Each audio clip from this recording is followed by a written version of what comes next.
Hello viewers, আসসালামু আলাইকুম। আপনাদের সকলকে নিজের হাতে রান্নাঘর ইউটিউব চ্যানেলে স্বাগতম। আজ আমি আপনাদের সামনে হাজির হয়েছি নতুন এক ভিডিও রেসিপি নিয়ে।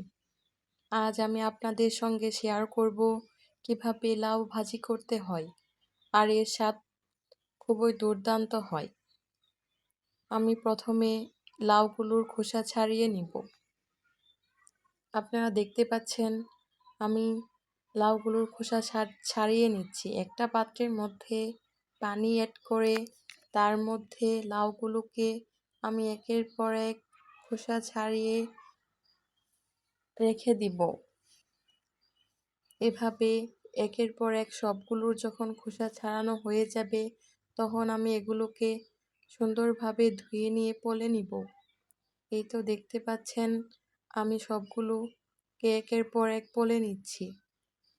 যখন এগুলো পলা শেষ হয়ে যাবে, তখন আমি এগুলোকে সুন্দরভাবে ধুয়ে নিব।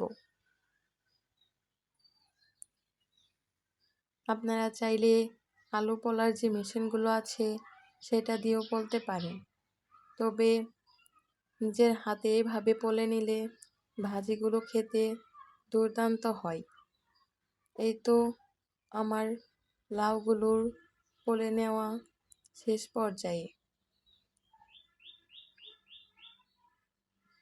আপনারা বাসায় এভাবে ট্রাই করতে পারেন। আমার ভিডিওগুলো আপনাদের কাছে পছন্দ হলে লাইক, কমেন্ট এবং শেয়ার করতে পারেন এবং পাশে থাকা বেল আইকনটি অন করতে পারেন। এই তো আমার লাউগুলো পলে নেওয়া প্রায় শেষ। এখন আমি পেঁয়াজগুলো সুন্দরভাবে কুচি কুচি করে পলে নিব। এর মধ্যে লঙ্কা কুচি দেওয়ার জন্য লঙ্কাগুলোকেও সুন্দরভাবে ফালি করে নিব। এইভাবে লাউ রান্না করলে কিন্তু অনেক টেস্ট হয়। এরপর আমি কড়াইয়ের মধ্যে সামান্য পরিমাণ মতো তেল অ্যাড করে দিব। এর মধ্যে পরিমাণ মতো পেঁয়াজ কুচি, লঙ্কা কুচি অ্যাড করে দেব। তারপর আমরা এগুলোকে সময় নিয়ে কিছুক্ষণ চুলার আঁচ মিডিয়াম রেখে পেঁয়াজ কুচিগুলোকে ভেজে নিব। তারপর এগুলো ফ্রাই হয়ে আসলে এটার মধ্যে লাউ কুচিগুলো অ্যাড করে দিব। লাউ ভাজিটার সুন্দর কালারের জন্য আমরা এটার মধ্যে পরিমাণ মতো হলুদের গুঁড়ো অ্যাড করে দিব এবং এটার মধ্যে আমরা পরিমাণ মতো লবণ অ্যাড করে দিব। তারপর এগুলোকে আমরা সুন্দরভাবে মিশিয়ে নিব। কিছুক্ষণ এগুলোকে ঢাকনা দিয়ে ঢেকে দিব। চলে আসবো 4 থেকে 5 মিনিট পর।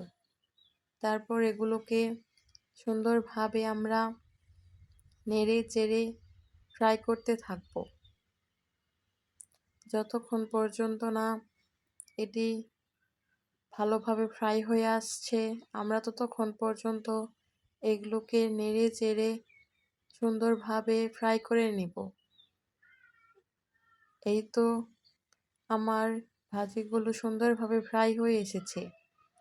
এখন আমি এগুলোকে নামিয়ে নিব। এই তো আমার লাউ ভাজিগুলোর ফাইনাল লুক।